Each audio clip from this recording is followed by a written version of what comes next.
এসেছি কোথা থেকে? তো আপনি তো সন্ত্রাস চাঁদাবাজি করেন না, দোকান বসাতে টাকা দেন কোনো? টাকা দিতে হবে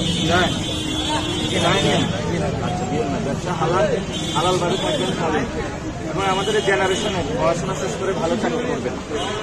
এটা ঢাকা ৮, এখানে আমি সংসদ সদস্য পদে প্রার্থী হয়েছি। 12 তারিখের পথে কোথাও চাঁদাবাজি চলবে না, আমরা আবার নাম খাবো ইনশাআল্লাহ। হাদি ভাইয়ের বিচার লাগবে, বিচার হয়েছে হয় নাই, হাদি ভাইয়ের জন্য দোয়া করবেন আপনারা। ভাই, হাদি ভাইয়ের মধ্যে এই যে সবাই আপনাকে ভালোবেসে কিছু খাবার উপহার দিচ্ছে, এটা আসলে কেমন লাগছে আপনার? তুমি বলো কেন খাওয়াচ্ছ?